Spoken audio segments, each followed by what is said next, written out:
From the pressure of separatist sentiments within the United Conservative Party to the shifting tone on pipeline talks and verification of the Forever Canadian petition. Time now for tonight's politics panel. And joining us this evening, Kerr, freelance writer and editor, longtime Alberta print journalist, and Sarah Elder, founder of the political fashion brand Madam Premier and a former political staffer. Good evening to you both. And let's begin with the Premier facing an uncomfortable situation at her party's weekend AGM.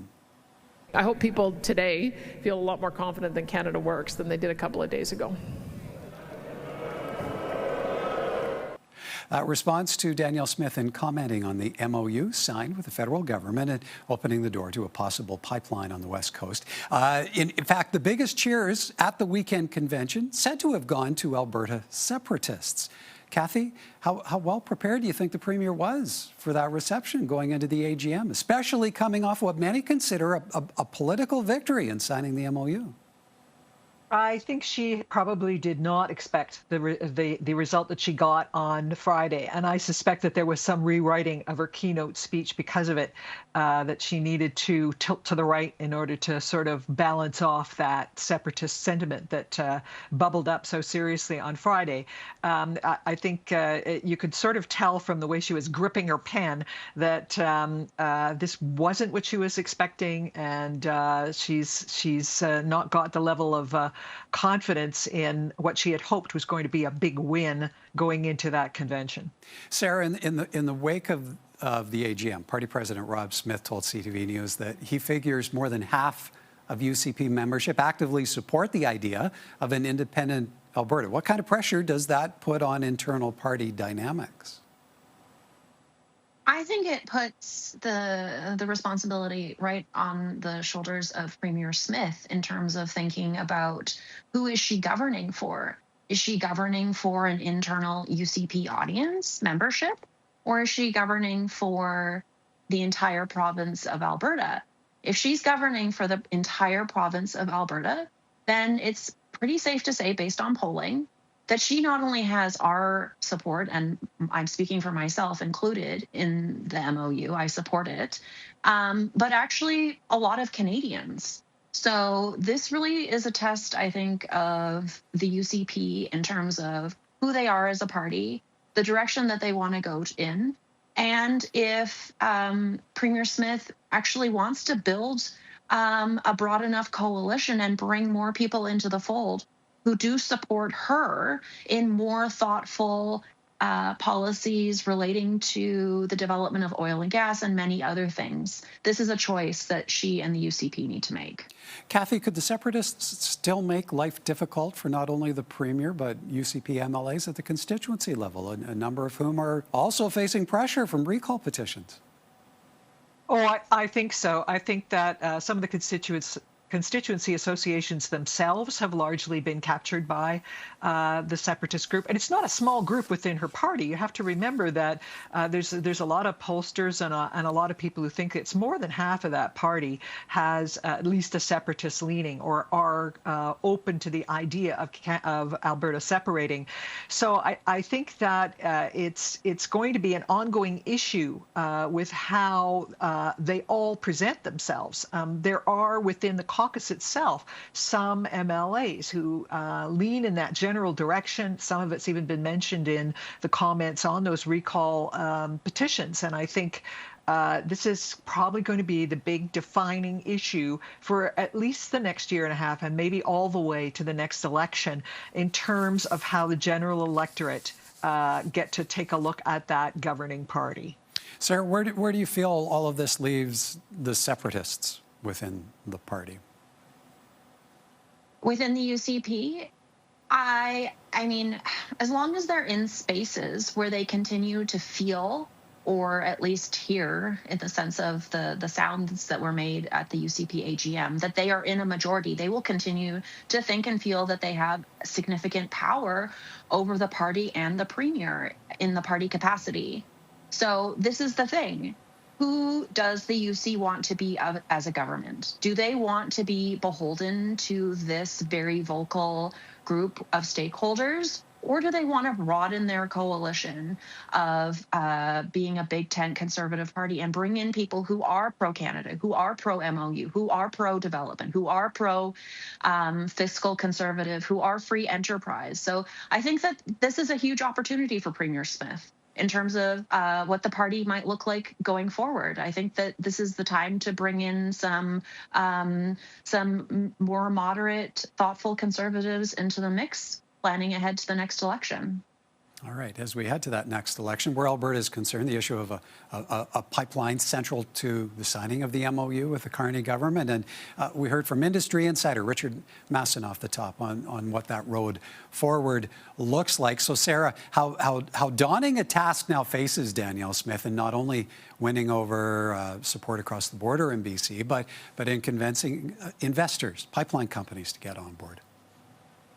Well, I mean, there's little that I love more than seeing, investment coming into Alberta to benefit Albertans and our economic prosperity. So the idea of Premier Smith making this pitch and at the same time quelling the separatist issues and talk that we have going on and putting this to bed so that we can continue to bring investment into the province is something that I really want to see. I would say that within even today, the Assembly of First Nations have voted, according to media reports, unanimously to reject the MOU, with the AFN Chief Cindy Woodhouse saying, as if First Nations rights can be wiped away with one federal provincial MOU.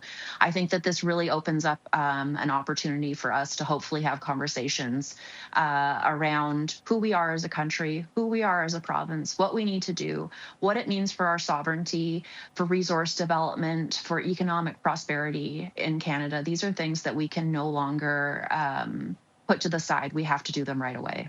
Kathy, those conversations are going to take efforts. So how much effort is this going to require of the Premier and some of the key members of her cabinet? And how does that weigh against responsibilities of governing right here at home? Yeah, it's not like she hasn't got a fair number of distractions. I mean, look at healthcare and education and all those sort of bread and butter issues that people on the ground really care deeply about. I think she's got a really hard row to hoe here. I think that one thing the MOU does is put the ball in her court. She now has to basically come up with that private proponent, which is not going to be easy. She's going to have to decide if she can sell something like, for instance, backstopping cost overruns and those kind of niggly issues that can kill a pipeline. She's really in a tough place here in terms of how much responsibility she's going to have. And of course, everybody in this case has to learn to play nice. We did see Premier Eby be a little bit more conciliatory, although exactly what his conciliation means in the end is questionable. I think that it's true. We are going to have some big nation building issues dealt with. And she has a lot of other, dogs yipping at her heels on the domestic side. It's going to be a very, very hard 2 years. All right, time for us to take a bit of a break, but when we come back, verification of the Forever Canadian petition. More from our politics panel in a moment. Welcome back. The Forever Canadian referendum petition has been verified as successful by Elections Alberta. And now the real question arises, will the Premier do the right thing or will she do the politically expedient thing? Our petition did not ask for a referendum. We purposely chose the legislative route, which gives her an opportunity to ask this question in the legislature and have all MLAs vote on it and put this issue to bed once and for all. The initiative to keep Alberta in Canada needed to gather more than 293,000 signatures in 90 days. It ended up with more than 438,000.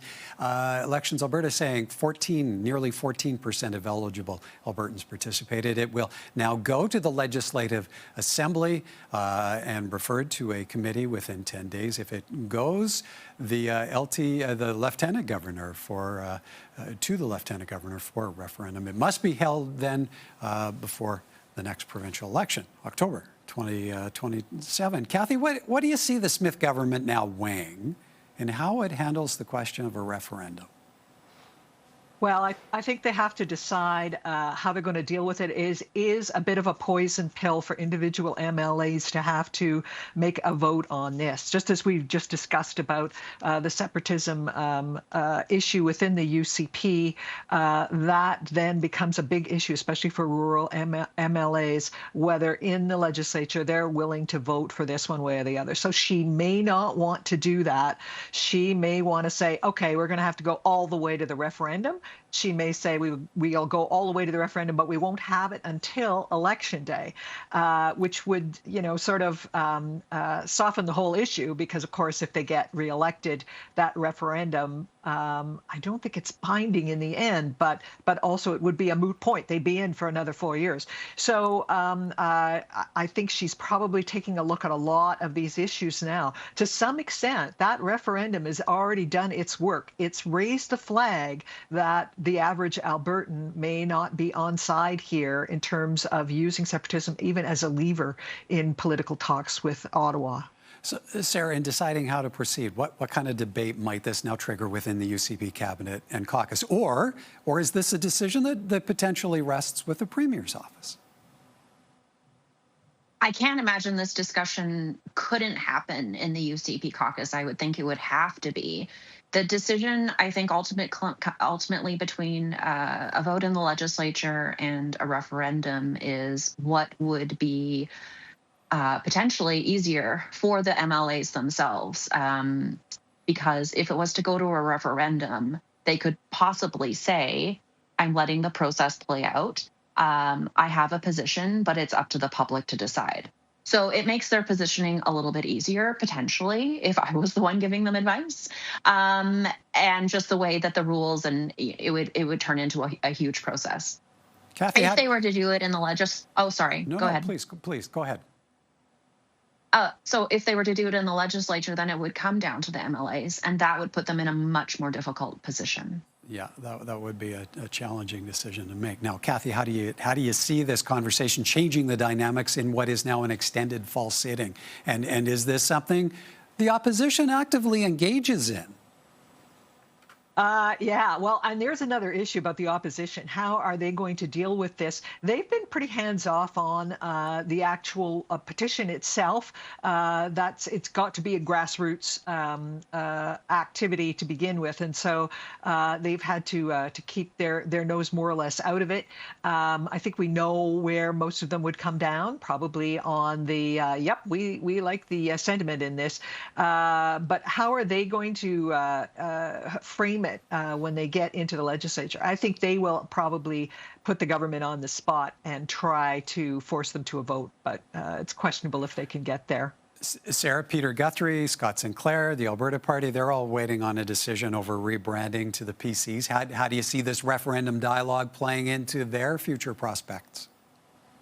I honestly don't know. They would have to take positions on this as well, if they wanted to. But in the meantime, they're on the sidelines. They're not factors in this decision. It's really, really central to Danielle Smith and the UCP. They continue to be, the ones leading this. This is the gameplay is all in her hands, and so it's fascinating to watch. But I, for one, would like to put this to bed.